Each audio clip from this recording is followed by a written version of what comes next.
dia him adara karozi cinema nhwani mu honya tran kesiem ba bia franco wo no saa pepepe ne ho bo no so etie 0246422338 Bryce Senior High Technical School aya ankura school ayate na owufo bia ode ne bakọ obesem frinhia du ba ko bepem nei frinhia mpinu ni du ba ko bepem nei obeka kire ose ne ma ekoy na adwene no fam wo mo ba wo mo abene chen burodo ayaton wo mo jira mo na so pa wasi wo mo twiro twama ya na akọ no keke 100% ane de wanya de akura na bia BC3 no wanya enya nkwada na bin achiachirefo ni made to achire nkwada na de mo mu hu ade aka de ne de bebo ma nwasua koso bi ho lab science lab fe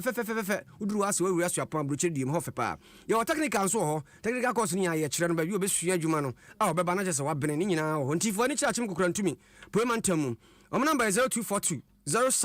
071185 sanuma ko na asu emu na kase de bra na nwumrei akenkanfo ni ye me obri yeboa Phantom from mene Abina Pokua ahwennie afanye bre kase no jemungrem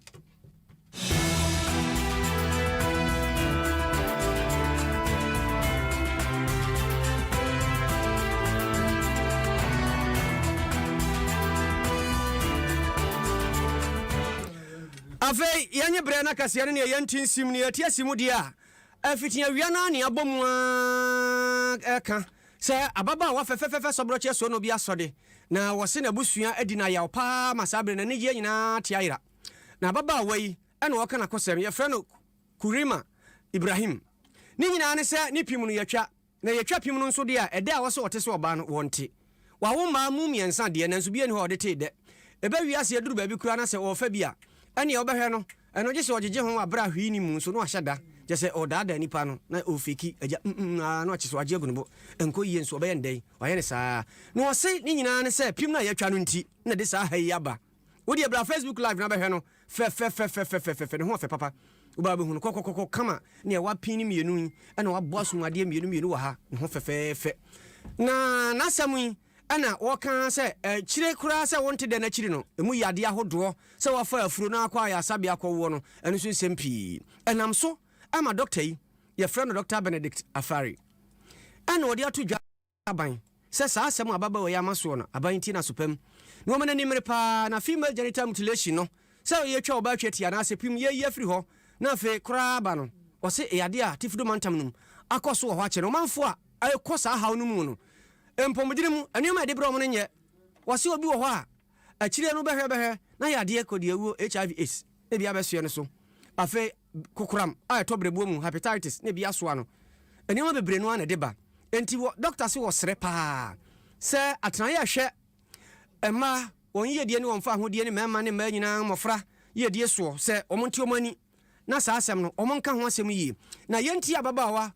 Kurima Ibrahim na asem no ansa ne tie doctor asem yi sanse ano odene pa se de wo kire no wo se eyo how bebre ana edi abre no na nyame anim ye ababa wati o kana kosam no na areho me a victim to through secondary school. That was where I got to realize the difference between me and other ladies in the washroom. Advocacy started because I felt like I was not treated well because of religion, culture. They don't want to be promiscuous. They want you to stay with your husband and all that. Say, the health implications now. It does the same. The omoadreno omokana. So we try nipana eba awomwa.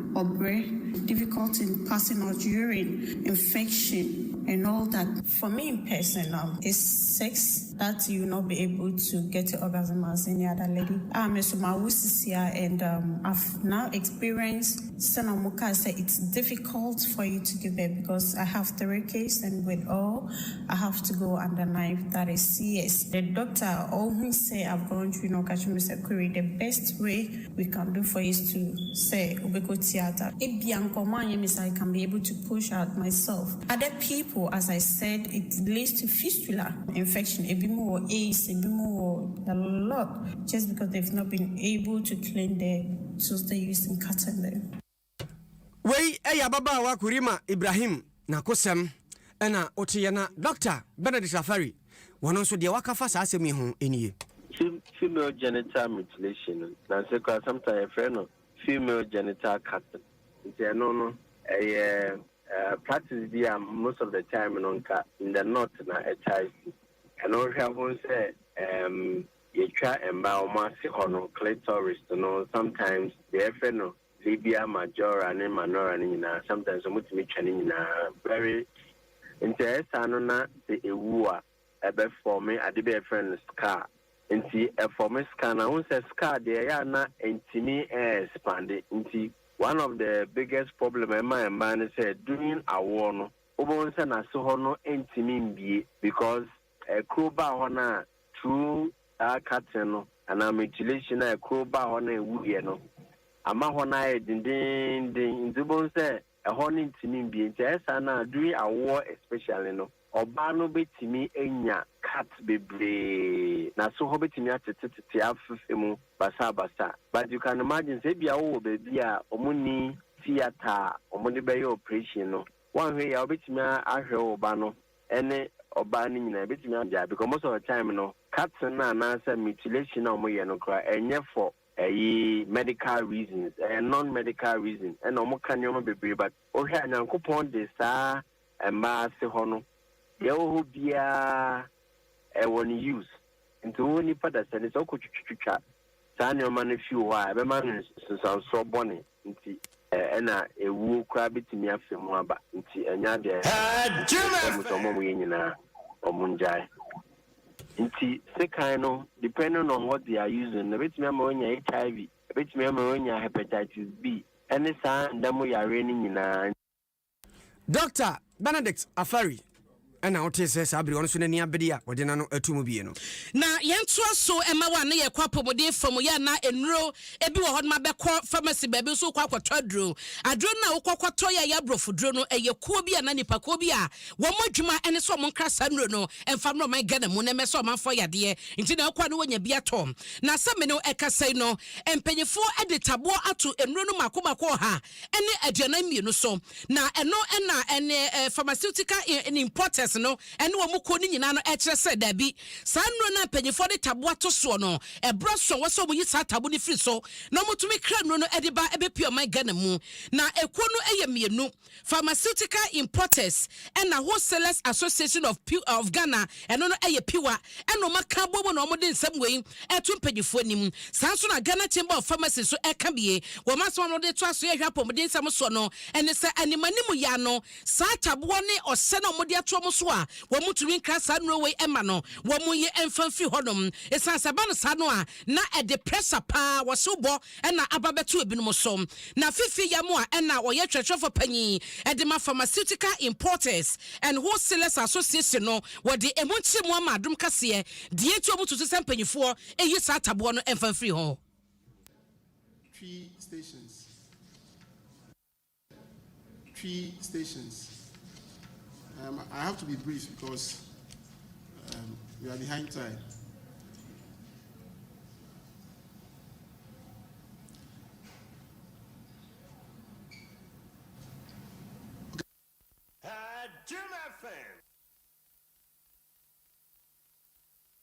For emfa enten ye hwe ese ebenye ora fifi ya mo a twatwefo panyi edema ekoi wo nsem omode atudwa ene wo mu enyina so nto mu susu ese mpanyifo enyi emfi honom ema wo mo na wo kire se de ekoso ro ehadwen sanse enuro ni bi wo honom asese na eho ya kwatwe enuro ni bi na wo mode tabo ato so no de wo hodada no esa enti bebre na beba no wo munya ebi edanchen so a kakra na wo honom na wo moton no wo makukru ni bo akosoro pa enti obi yare esa ni ni hia dro no e de asa ne ho yade obeba no na ebo eda so no ontumi nto na tese kofie kowu na aso ye shapom din sem so no pese wo mo ka e de tromanfo yade e kwakope adro e de ayo mo ho no eno na fifi e de ensem we atudwa na yensan enko yenim ana ye hwesem krona mu no ene se de akwakwa wodo bi mpanyifo e de aka ho wo mo san so e kire se wo mo Ghana ha ye na wo mo eye enuro no e to de bia na ahode na wo mo kita e te se no ye ka ho asa wo mo de no edin ye pa wo se nanu ya no ekrompo en wo mo sanso de tabo to so ese paracetamol wo mo kraba nyina krompo no eno so no wo mo twenche so emme ho be kwa atwea mekwa wiache no na de ohaw na eba wo masemo mo ka nyina ne se empanyifo nhye tabo no wo mo yifiri so na sanro ohane aduana mienu no wo mo enkrama na emesa yadewa Hi, Adom 106.3 FM Nyonosia Kasiano Asogusu Utie no na sabre de ya to Kasiano so ya kokko ene ne mpatamu na ya kokko pie mu obepon areho obepon asem de nya akada ni nyina ne sa nwumre yi ana assemblyman a owo mpatamu ho wono na ye Nsuase Electoral area assemblyman ye freno Kwasifori na wopani na ede ato dwase aposifo a wonom ebokọ adu awo asem yi ho sanse tututu okoso na kwabrane kum enipa mienu ye kopere kunu bi wi asema nipa mienu so afiri mu wa twero nkrata de abokọ adu ede kotokot na wo mo kokenkan mu no nsam na wo ma twero kama na wo mo twero se wo mo wi na fio sanse wo mo hyeda o police for tutu atuo no wo mo antwero e wo mo charge sheet no so nipa mienu aposifo tuo kun wo mo no wo mo antwero na wo mo edit ni nyina firi ho na assemblyman se na adai sa ade asie na mo de mo ani tu asem mo aye mo twere obi ade mo ayi mo ho afiri mu enye ne kwan no enti aposifo no omo modene se no kore fita trodo won be sha asem ne kopie koto a de ombi atimi afrato ye kwa homa no so assemblyman ho na asem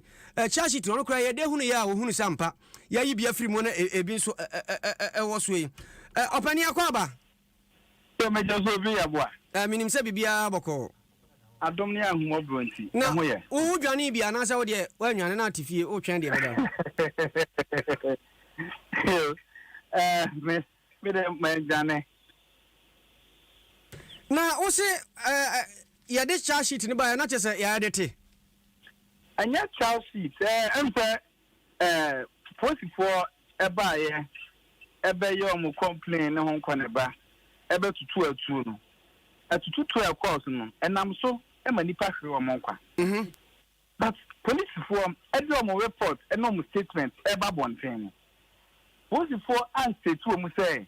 out of their unprofessional work omo be ye e o be pon 8 bullet points omo the two done there was nowhere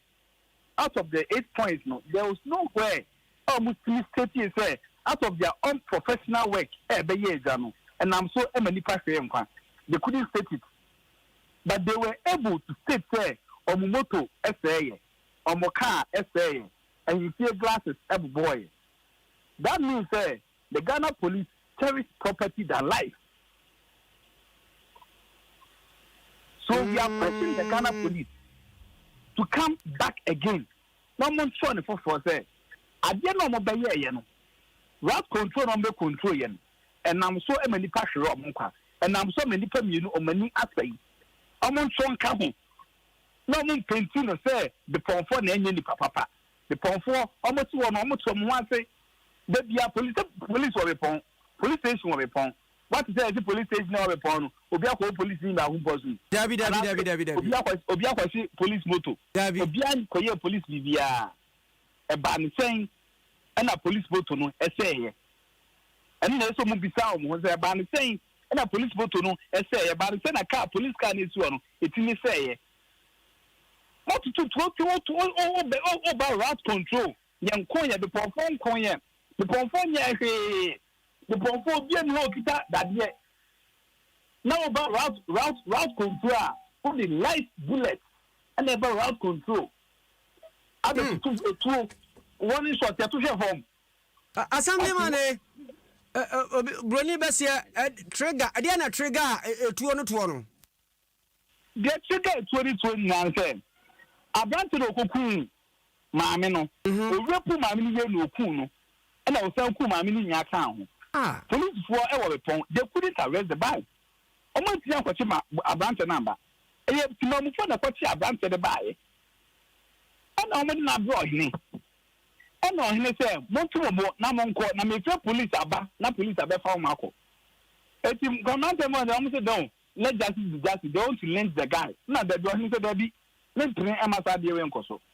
Eti from 9 o'clock to 1 o'clock na police for my. Until after 1,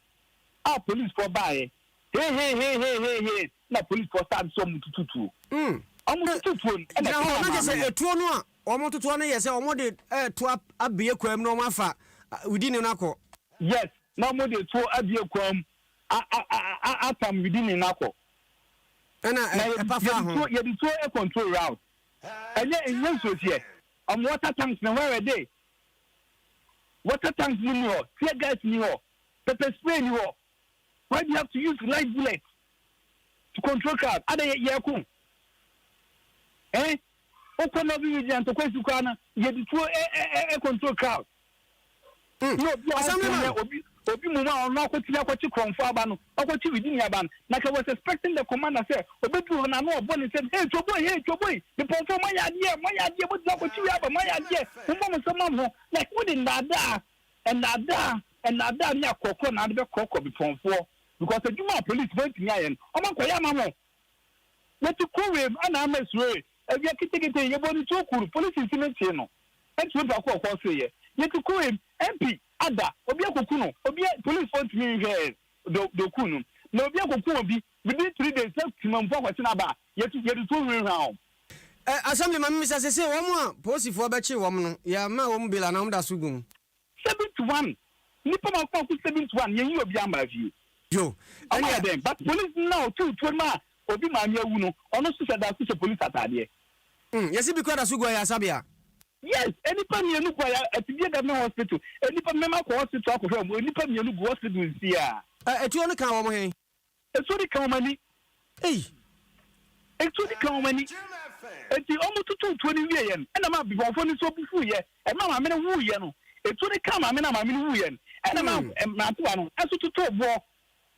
Yenya nti se nipa mienu e na wu ye. Se na te. Yes, obi na ma me ba ko na akola ba ko. Oh. How? The performer am I then? But ben be convoy. Honorable, young fancy na yanya nti yesa regional minister aba honti yam fa unsi ya ne yanko ho na fe yene no onu sun kodi nkomo. Why? Mate. Ye da se. We assemblyman o wonsu ase. Ejafori na wo se ajare. Odami ajare. Aha. Wono ni assembly odami ajare. Ko ambassador. Ni dino no ho. Eyo ambassadora. Bibi yanko na yanko man suna Jamana Obi mo yase minister ba be pie ho no obaye no de no de baye wo mo ya chi wo mo akohwa me abeli wo mo anase we na fe no obeka na asem obi a akopɛ bila mo Ada so Obi sabre dia so de wadi kan no nsɛm aba wɔ ko bi pon no na regional minister enwumre ya na o pie mu wɔ ha na obaye no wɔkɔ na nanom anase eno mo kodi nkɔmɔ kyerɛ sɛ asɛm aba no ɔmo nso ɛyade a ha ɔmo yie nti ɔmo hwɛ sɛ bɛyɛ asomdwie ebetime pie wɔ ko bi pon yefi hɔ no ɛna yɛkɔ srasra wɔ mo a ɔmo busua ho akeka ɛna de na yɛkɔ fie baako maame a sɛbe yɛkɔ repu ne ba a ne nua san ewu kan ho no abusua no ɛwɔ no ɔmo kɔhyia yɛ ɛkɔkyekyɛ abusua ne nyinaa rɛ ɛhɔ na abusua no bɛto n'anim sɛ ɔmo srɛ no ada sɛ ɛbra yɛkyekye mmarima wɔ kuro ne mu no abusua panin a wɔda no a ɔmo hwɛ sɛ nipa mmienu a ɛwɔ abusua ne mu yɛbɛhwɛ ne akɔakora akyire na yɛayɛ yie no yɛakye no ɔno nso bi ɛno nti ɔbɛsrɛ mpanin sɛ ɔmo hwɛ no ɔmo nyɛ busua panin no na agya ɔn mɛkɔ so ntoatoa sɛ bɛyɛ a yɛbɛtumi ayɛ yie no nti regional minister nso kyerɛ sɛ ɔbɛhwɛ na deɛ kwan yɛfa so a yɛbɛyɛ biara no ɔmo ayɛ ho adeɛ ɛfiri hɔ no ɛna yɛba a saa berɛ yɛbɔ a atibie government hospital bɛhwɛ ɔmo a ɔmo ho aka kyɛ sɛ ɔmo nso ɛgya yarehwɛ no yɛba a yɛbɛhu sɛ nnipa mmiɛnsa ɛna kyɛ sɛ ɔmo ho aka na ɔmo da yare mpa so a saa berɛ deɛ ɔmo gya yarehwɛ sisi America sɛ yɛbɛduru ɛyɛ Price police station ɛhɔ ɛna cars ɛne motorbikes a asɛesɛe no regional minister aba ɛbɛhwɛ na afei deɛ ɔde wɔ hɔ biara no ɔde ato mpanimfoɔ anim sabe deɛ wakyerɛ sɛ ɔde asomdwie ɛna baayɛ nti ɔbɛsrɛ kɔw bepɔn titiriw ne youth ne sɛ ɔmo nyinaa nhwɛ na asomdwie mmra efiri ɔkyena ɛkɔ no deɛ ɔgye de sɛ ɛne gye bɛɛ na asɛ asomdwie bɛkɔ so a atena ɔkɔ bepɔn na mmom ɔasure ɔmo a wɔha nyinaa sɛ security ni deɛ ɔbɛbɔ mu ban a kɔsi sɛ asomdwie no bɛba koraa ma obiara tumi akɔ ne nnwuma so tumi kasa deɛ saa na regional minister nano deɛ a ɔde ba ɛwɔ kwawu bepɔn ɛno no sesi a no amanfoɔ to owura mu no anwumere ɔmo abɛfie no kura ne sɛ ɛnɛ deɛ ɛne gye wɔ mu kyɛn da biara ɛnɛ deɛ mema no ba kakra wotumi sɛ ebi nam abɔnten a ɛna stores kakra nso yɛtumi abiebie a obiara yɛtumi ahyɛseɛ but ɛnte sɛ kan no na mmom deɛ wode compare free friends kwasie da no abɛsi ɛnɛ deɛ ankyɛ sɛ ne no improvement aba saa bɛdi asomdwie gu so a ɛba mo dwamena ne amane a wode awanti mo ani ne akyira deɛ bɛfira to bia na deɛ ma na woba Facebook live a wobɛhunu abranteɛ no wɔn na da hɔ yi abranteɛ yi wɔnie wei no ne records ne ho nsɛm abakɔsɛm nyɛ Na assemblyman ka se wakum ni nua ma yedna kotum 30 years obi wakum ni tum 30 years mu hu ansa wasaba back wasaba kurum ho biem ene so oba obeto bi mu na kunu no ex convict wo de abra Facebook ba hwenanim kwasi kurante no ba hwenanim na hwenanim atimi hunu se nyame anim ne awudie pa ni mu ne kuta no no o hwe nanim a hwe nanim ade abamu 23 years so fie duonu miensa kum ni fa oto obi mu na asa kunu na ne nua no okum no na ma ne efi bi pon ba che so no kra no oyobi a oye yafo oye sabi achacha papa penyu mumma hananim umra ma hananim se ni pedi boni ama wodwe ho a wonte ase obri akwara kwati oba penye 45 years ukọ boni kro no wanya sika no so ma to mo na wotie mu nsema a chese ha ye kwan ho didue nyina sa chese anoden ye kan se no ye ka ejina ni tirim na ntina na kromo mrante no buafu se nko mpeso magene nso mra ho sanity mo dia mo mra mehwe da so da ha oba behunanim yakuyanim a yentu aso na yemfa wo enko emrase bedwafie na tiamia ono ewo hɔ no ye oni monyamfa abansoma na Kingsford Backben wo de atodwa ese wo hyemu a ene nanu ya primaries a NDC koye na MPP so kokoye wo mo de kowie akire no na tese emrase bedwafo mo motena fie hɔ atepa no ebi atete ato ebi so si gina ese wo mo enkobiem enti so mu a edom kuma ne fam no emrase bedwafo ma koma kwadru no nan ensan emma emrase bedwafie efira fim pimmie no ene no no edekọ na MPP amanyoko dom kase fam so no emrase bedwafo ma akoma kwadru no wɔtwe 28 wɔn so ensan emabiem na eno na ne monyafo etese no kranie ebenye sunsuanso pa ɛwɔ emrase bedwafie dwuma wɔn edie so sanse wo hwɛ enfidodo wɔn de atena fie hɔnom enioma wɔn sua nimde wɔn anya wo sua hu na wɔn wɔne tete a wɔn de ama wɔn na wɔn ɛkɔ na afa na bi nso ba no wahyase class 1 ama wɔn tete na mo bedru ba bi obi ɔno watena hɔnom empresa emprena emprenumu nimdia wanya no wose kwan bia so ebe hadwene na ebe sanso ha omudwumadi a ebe koso ho. And by the evening we had lost 28 MPs through the primaries of the New Patriotic Party. Earlier last year we lost 17 MPs through the primaries of the NDC, National Democratic Congress. Honorable members, the primaries are part of the process for the electorate to determine who represent them in Parliament. But the case of voluntary discontinuance of 5 and 19, followed by deselection of 17 and 28, is not a good signal for the legislature and for Ghana's democratic development. Experience, as we all know, counts in this House. But the endorsement of your party to contest is equally important. Penya wotini kaye ni monyafo abansoma na Kingsford Backben and woti and wasan ediato so Black Stars ho nsensem ya okire se wono de wogusuwa techire se oman no enyese bia ese Black Stars so mokoba ye security ya pamo kwada kwatere baby wose ohaw na Black Stars wono enye ya pamo coach ya fa coach odabi na momo no wose Ghana ye football system na kasa no efitinity kosi ase wose ye denda ni ya wusum na esi ni ye ema no beye papa ansana Black Stars betumi jane na so intenye coach ya sem wose overhaul total overhaul pa eno mani here wo Black Stars. The wealth, the true power of Ghana's football. I think our brother from the Republic of Togo said it all, that Ghana's football or soccer is what inspired some of them to play football. I'm referring to the prolific scorer Adebayo, and he got so disappointed he was compelled to make this statement. It is high time we huddle together to discuss the current state of Ghana's football and consider a comprehensive strategy for the future. Sacking of coaches is not the panacea to the challenges. We must evaluate our football infrastructure, youth development programs, coaching standards, and administrative structures to identify areas for improvement. ana wote ye no ti panyin ni samo de aba no se blaster na kasa be ye a na oman no ye bobo enseseye ene ye kuo na ehwe so no e wo se ye danda ni futu fram na bibia kwaso na wo hwemu krompo na se na no ya nura ya na betodwa ye so ko Cameroon Samoeto no Cameroon efe woda no wo mo koye wo mo kobo no trokan no no ase ye adwuma no de ato hodom ena executive committee so da bi ko enye yie etu o ma nye ne nkrata na wo de ba so wo twe ne ho afi boku ni mu no wo twe ne ho na eno ahu enso wo hodom na nkofo ka so obrin kebe ya we no ahu so mo sin kebe ya curtain so nye bi na ye nhye se bi a on be ka se de bi ma ne bi a nhye ket ono abeko eso ono abeye obeye mo ka so me pachi ono de ebufu be pa mo chewi sana mpe enti we so ye kanti no ofa bufu nya ne se bi o ye kra executive committee be ka so da bi unni ba bi akọ eno je se emfie na edu no mo to abayi every president for 4 years Moni abra mo yede nyina wono ni bi first time ko su ya dam fimfini wodi o hia e don te de ka o hwe Samueto no nsu no Samueto wo so no akra o ye former player what you say o ye former footballer onsu no ticket one team case yate ya to agase no so Adom kuma mo rahye badwafie ana wo mo so ebokoko ekoma abato commission semfin champion de na aba ye ba betue wo mo bo no kokko said ye wo so wo ye mani o mani da ho ma abato ye kama no wonyama won so obasesa bre ene se yemfa inkia wo de kansa na candelible inki no yemfa nka abato ho no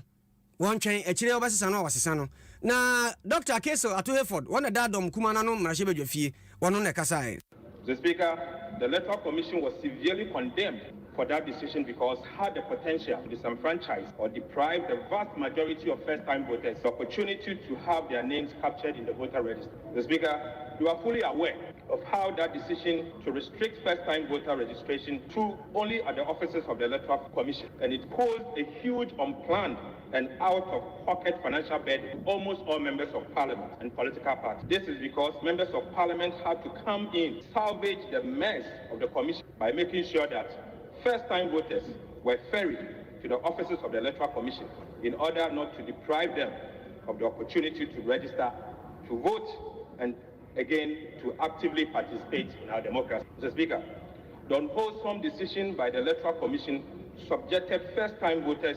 to great frustration and inconveniences, as well as significant and unplanned expenditure on the part of honorable members of Parliament. Right Honorable Speaker, with the parliamentary and presidential elections on the horizon, the chair of the Electoral Commission says they would do away with the indelible ink in the 2024 election. The EC claims that doing away with the indelible ink in Ghana's electoral process forms part of the measures to improve the electoral process and ensure a robust identification. The truth of the matter is that, Mr. Speaker, the use of indelible ink in our electoral process does no harm to the conduct of free and fair elections in the Republic of Ghana. What one Kasia no so ana wodi tu dwa se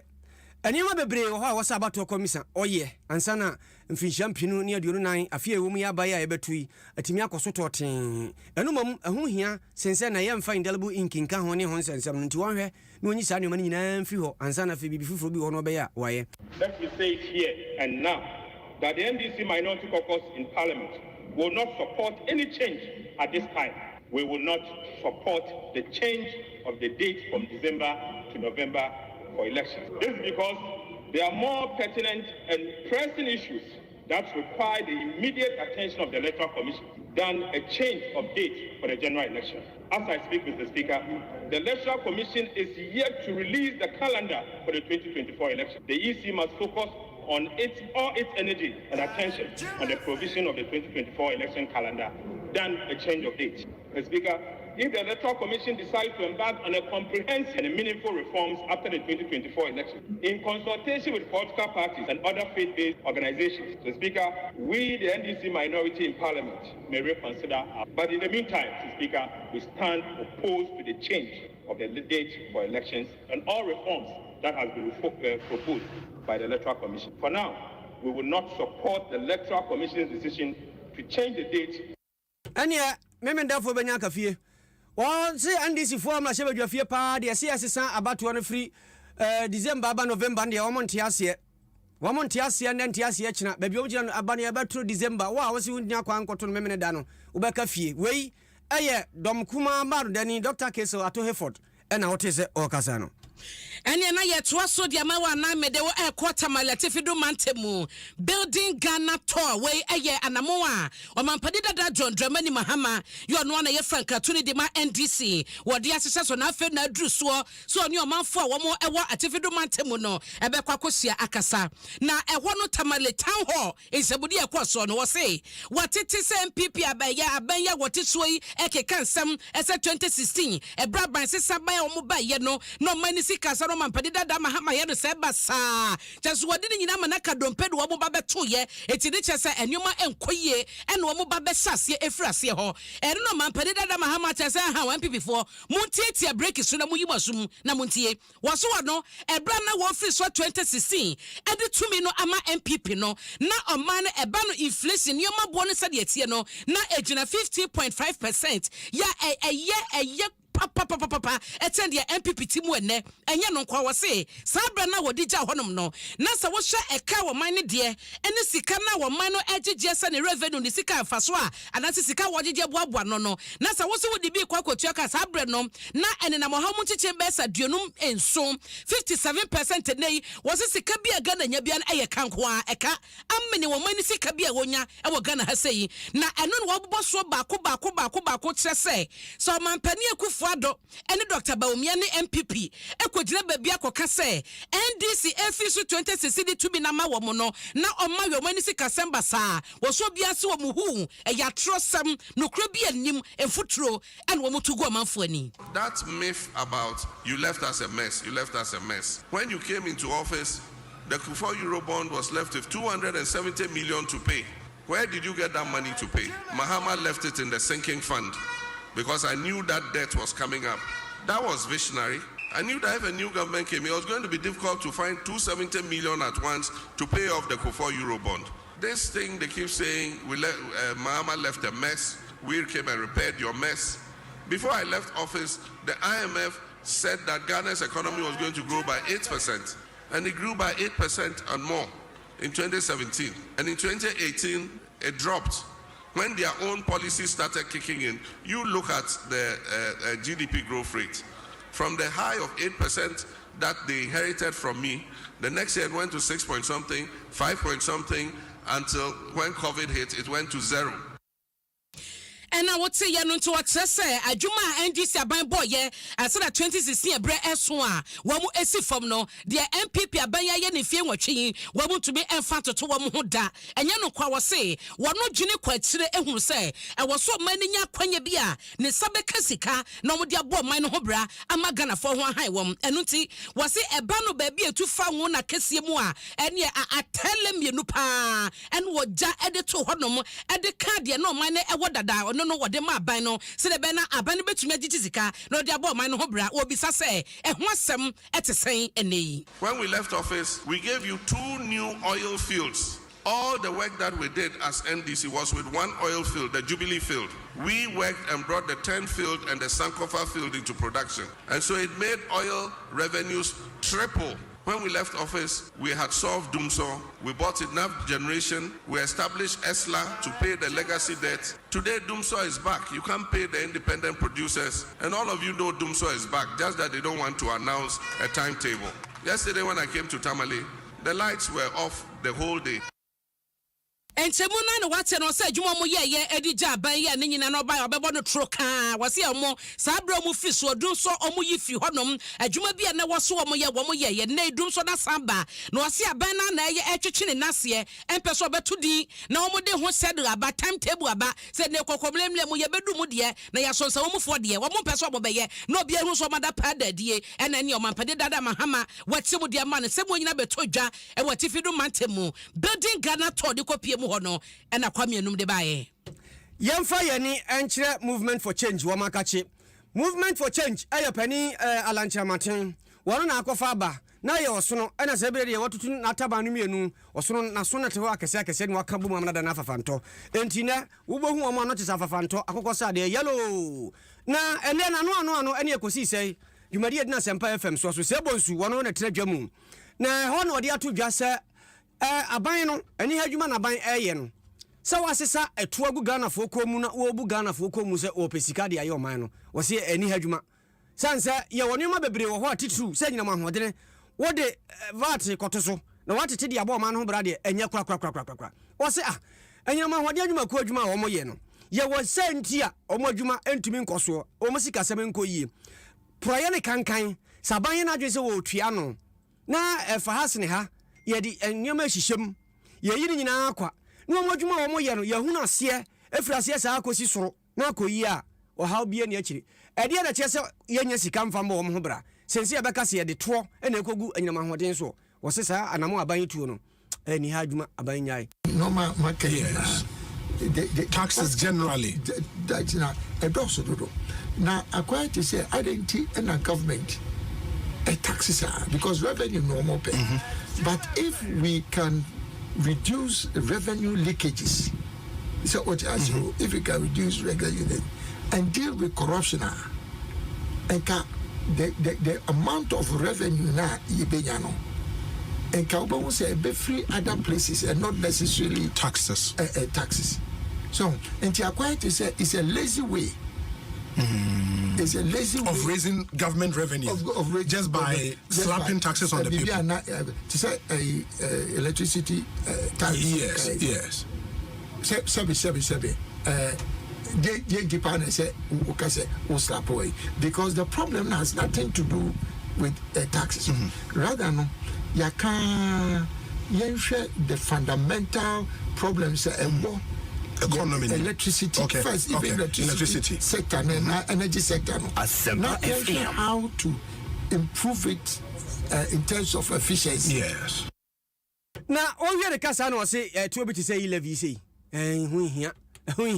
No, nobody man penny as out to an crowd, obedi can paper crans and a fee while you obey. Have you done something similar? Yes, you have taxes net also. A mood in a my say way there. It will go. Way will go. Say levy say from the beginning. Okay. You can say just maybe at that time you see they solve a problem. But in the first place they don't to have even appeared. It's a bomb with the major. Say even VAT increase here. Yes. Make a VAT increase from 5%. So if we had fixed the challenges in the economy, making revenue leakages in it, so no money now. Necessary because we now increase inflation. Okay. So can I say so we increase tax, and now we impose levies. Sure. A cost of production, a cost. So cost of production cost now prices no cost go up. So prices will cost say ne micro 100 cedis now say it me to one bottled water now say we increase a bottled water no cost of production now a move from 1 cedi to 5 cedis John Alan Kojochira Martin cash, we're a job for the boys and cash for the people. Alan Cash, on 1 year, butterfly, and a what to know, Afafanto, and our tea. Eni enanyuma kobi na bochi dom na enanyumre no siaka sebo ye de ba na wakaim ese MTN bomodi ne ko App Store anase Play Store ho ne ko download the MTN Momo app no na efa ye de obeye bia sika na wo send credit na wo to anase data na wo to ye ho no mo ananim se ho no wo to credit a unya 100% bonus woni ma bomodi akọ wo sesi na de koto hwe ade se wo nya wo download yo sa ko ne ko download DBS Industries Limited so my dan so boni ma ye papa wo mo so makofa ba na Carolyn Plastics ni de Ubeto no be omoma 20 years fading warranty tiano na bochi dom efia duo no wo be yusu DBS nko a na eye ne say dia ma ho na ne Dr. Mofanie wo se Kingdom Herbal Center nie Kingdom Garlic Bitters and ne capsules New Kingdom Ginseng Park capsules and na tremendous capsules ye no mo dia ba esanyarewa emomanfo ahoto wo twede ko Kingdom Herbal Center no ibi ko de ko tobie na eje wa yaresa syntax tank ko say eye strong eye tough It will per tank here, a general national betum yadu juma febodia, na a center tank. High sense everyday prices for everyday people. A ban home appliances a pa, say a TV, fridge, microwave, tesadian, nina a high sense and one more quality. Pa. Franco Trading Enterprise me can. Now what you saw was your phone here who says papa. CCTV papa. Air condition papa. Nina printers hina himfie a Franco Trading Enterprise. Kona kwajo dear. Na Bryce Senior High School was say, Wabomo dia se sada cheno, edi nyamisone tetiepa, and ye disuya, and Asan Quadano etsimu. To your batain, na ba a year JHS no be Senior High School. Kaseko Fodia could crunch to me, and when a Bryce Senior High School for Baneko na onkoje entity. Obri, yanye, na ye kwa sante mantemu. Oh, Amasantia me ye wojinam ye konsha 104.5 na die sie wa sante mantemu amane bonyina no wo de atoa so amasan so mu na ejame jesuo ayamansantia me kwadwobi emriku na ene se wo bepie mu ewa hadia na eye amamre ene amane pa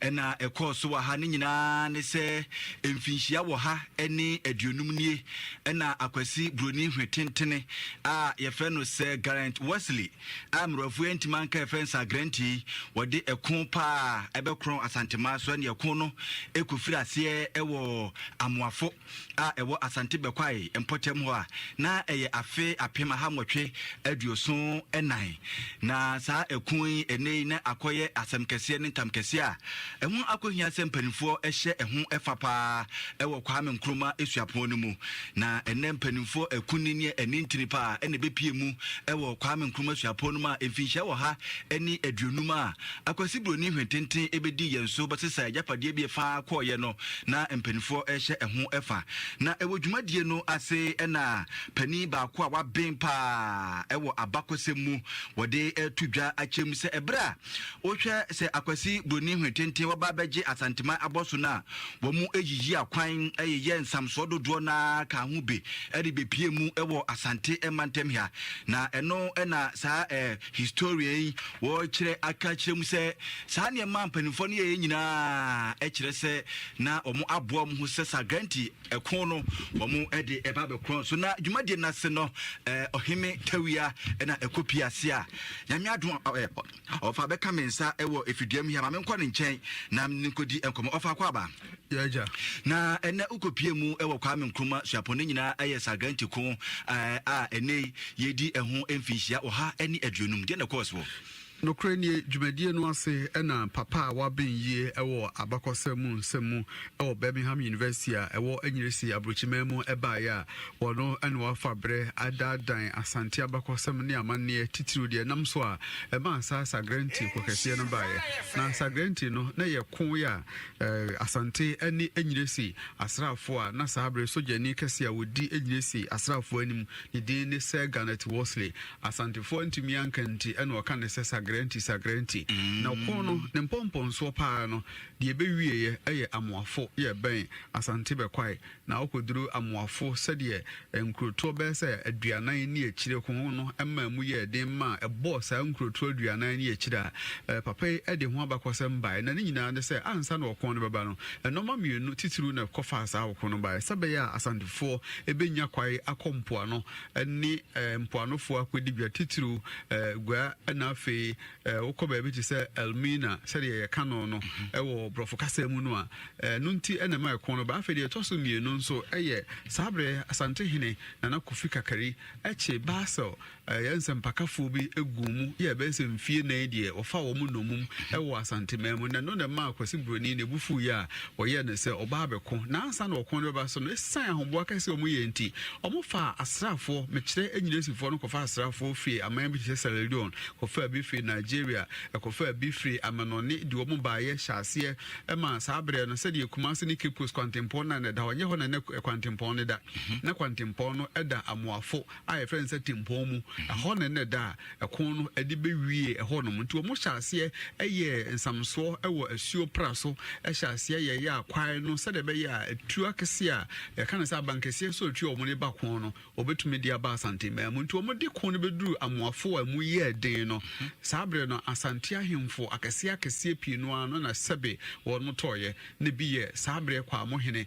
ebi ye ka kumase mamu nyina srani ya wono na oye kumase srani kase bantuma hene sabe bantuma hene bafo amankwatia otoye ewo kun mu asuo nyu hene ono nso toye to ase hene ono nso toye enti eka ye ko kase a eka santeman ma aman kase pii no a ewo amoafo wono boye na okuduru amoafo a na namatra nkonwa asoye a nkuro no aka be se numpe na ewo honom esi mpanifo afi na mpanifo ahya ase a wono chichiri kuroi na aka be wie say said your kono bae no senka empanimfo ade no magu akwa mu ye titiru na na kofi kakere ya sante hene hihye ne no mayi anka bia kasa kono ama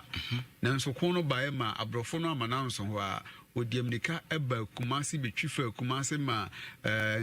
kumasi ahemfie wodmo to paye se no asesa asante empempena ne iska akọ no wode aya wode kwa abuchima mu sasa granti emfie wo haduonu mu akrobia asante kotoko ne ehye ho fanti wode sa empempena ne no okofa ye no mbesesa ye de koye America na afi enyine simemu ebi beba omo akofa bia ba nyame ya adoma ya wada obepa bi ho ntoma ewo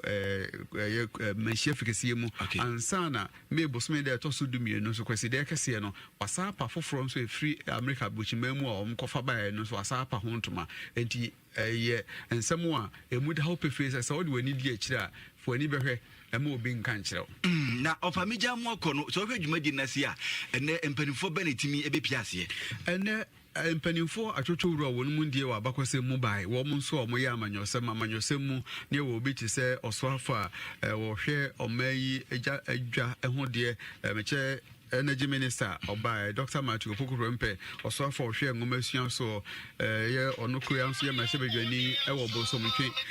Dr. Educhimo no so bae na ye wo mpanimfo hodo mu frɛ nyiresi abochi member na nanmo hemfo aman hine ne abrempon ko be asante kotoko hine ono ankasa tie adwamu na wo hwɛ ma adwumadie no ekoso na ye senya agofoma afri kumase Center for National Culture wono na wa be yie wo sansense mu nyina nso bae a ne school for nyina wo kumase ne asantemam wo nso bo kridi eba hodman samtro for there yesifa yani behwe nsuo bu anka se opampam me hodem hoboma na asante amamre ne amane ene oda na die wo safikese no ofa medase pa ene wamane bo adeshimama opanyina etene nken amansan so makrofo ohime tawienei wono na ekopie mu wo kwame nkroma esuapon ne bra wo mo ehye emfihia wo ha ene aduonum ho fa bra kwasi broni sa guarantee wo ebekron so asante mantem hia wode ne tofa bonyina asom ye no pani se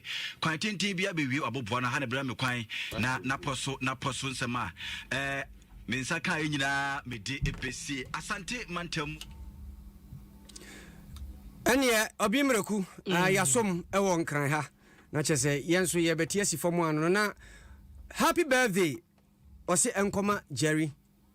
Blajeli Justice okay wasi nyame nhyira bebre na oma nkwatenten ma boat edifri UK na wasi anwumre yemfa mawo Jerry na ewa wo de wasi nyankopon no a wanya okese na ya frɛ no grandma Lizzie owusu kwaten London na wo wasi ne nana aseda owusu afriye o New Nation Ghana hono ko school ashale botwe wona na say happy birthday nkoma nyame nhyiraw na wanyo peperepe indie ne nyansa de o ma nya wo ma na wani suade hunu bia nso emrem na obri happy birthday so nkoma Elvis Anipa oye president the man 1999 year group Ganas Kofodia we efriya ye Frank Wolanyo enchen eno de emanity Elvis nyamenyo kese no nshapa wala ese osobade enkwatenten ene apomode papa de mawo na happy birthday so enko ema wose ne yonko pa awosan so eye ne papa eye ne dowiase owura Daniel Oben Ofe abusuapan panyin wo asona abusuam ewo kitase ye no ewo abri akuapem ti sister eno ese odopa dado fe wo so obade nsem hira yedie ene kwatente de ma ho enti sister eno ena eto nkrenti no dado fe obade ma wo nyini menya 106.3 years wakoma so de no wadi so de hu nyina no oma no emremu emma ho. Amen. Amen. Andy Ashama no se metu chama mo anwumre wonka nche Jerry happy birthday Andy kacha Ashama for say ye che omo wate aha na anwumre ye de Kasiebo no nyina esi akenkanfo no ye me obri yaboa Fentem from mene Abena pokua ahwene na obri Mr. Mankwa ga odumase one Mrs. Mankwa meti ompa omutia no anwumre ye Kwasi Ajiman pambo ne semfo sanso ana semfo pani ye esi ohene na Kwame Kulenu na di production team no animu de mu nkum ka ho bie Facebook live so hu ye dia na chese Robert Tete African ono na die baaye live ma o hwe bie anwumre ye sorry na okomankra de Adom Sports page 2 atoa so amamo yamamu nyina mo ani tia adeshi